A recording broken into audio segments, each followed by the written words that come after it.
साथियों, जय हिंद जय भारत। मैं शशि भूषण, आपका प्रिय गायक, और मैं हूं मध्य प्रदेश की धरती सतधारा। और सतधारा पर ये हैं बौद्ध स्तूप।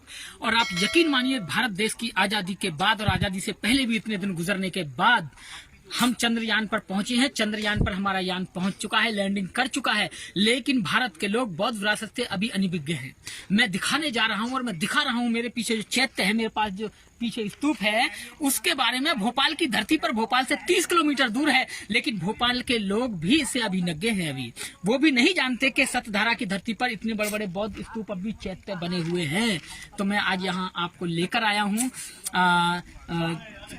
सतधारा की धरती पर। और हमारे साथ हैं बहन जी विद्या बौद्ध जी, जिन्होंने हमें बताया इसके बारे में। और इन्होंने 30 तारीख को यहाँ एक बहुत बड़ा प्रोग्राम किया जो यहाँ बनते करुणाशील राहुल जी के सानिध्य में हुआ। लेकिन मेरी ट्रेन ठीक समय पे थी, लेकिन उस ट्रेन ने मुझे 15 घंटे लेट पहुंचाया। और मैं लाख कोशिश करने के बावजूद भी उस प्रोग्राम में शरीक नहीं हो सका। और फिर इस सब प्रोग्राम के खत्म होने के बाद, सारू मारू का बौद्ध महोत्सव समाप्त होने के बाद, आज दूसरे दिन फिर मैं इन्हें यहाँ लेकर आया हूँ इस स्तूप की जानकारी लेने के लिए। आप अपने जीवन में बहुत घूमते होंगे, बहुत पैसा कमाते होंगे, लेकिन आपने अगर अपनी विरासत को नहीं देखा है तो आपने कुछ नहीं देखा है। आप चले जाएंगे इस दुनिया में, आप ना देख पाएंगे, ना लोग आपको देख पाएंगे।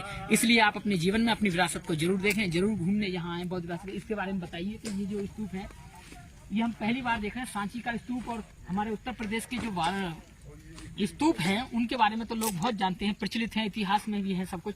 ये इतिहास में कम है, ऐसा क्या कारण हुआ कि ये इतिहास में दर्ज नहीं है अभी? सतधारा तो है, सतधारा को आप ये उसमें सर्च करेंगे गूगल्स में, आपको मिल जाएंगे। अभी ये आर्कियोलॉजी डिपार्टमेंट के भीतर भी है।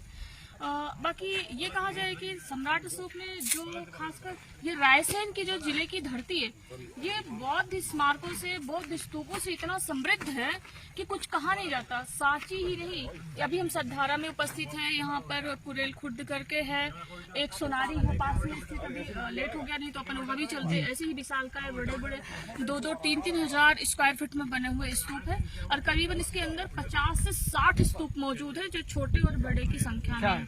तो हमारा ये पुरखों की विरासत है। यहाँ पर कितने सारे भिक्खु भिक्खुणी यहाँ पर रहकर के शिक्षा ग्रहण करते थे। और आसपास की जगह पे पूरे रायसेन की धरती मुझे लगता है बुद्धमय है। लेकिन ये बहुत बड़ी पीड़ादायी स्थिति यहाँ की, जो यहाँ का लोकल मतलब अपना लोग हैं, वो इसके इतिहास के बारे में राई रत्ती भर परिचित नहीं है। लोगों को आज ये पत्थरों का ढेर लगता है। कोई कहता है कि ये लंगड़ी माता का मंदिर है, कोई कुछ भी कहता है यहाँ दानव विराजते हैं। जैसे मतलब उनकी पूर्वाग्रही विचारधारा है, दूसरे व्यवस्था से प्रेरित, वो इन चीजों को वैसा ही समझते हैं।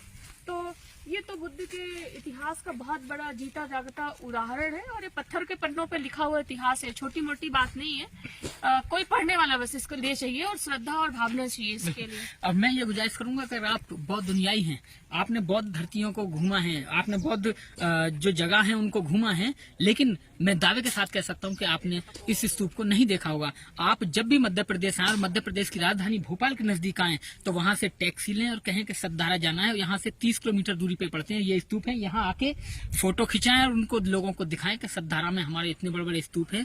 और आप लोग इन जगहों को भी ऐसी ऐतिहासिक बनाएं कि यहाँ भी मेले लगे।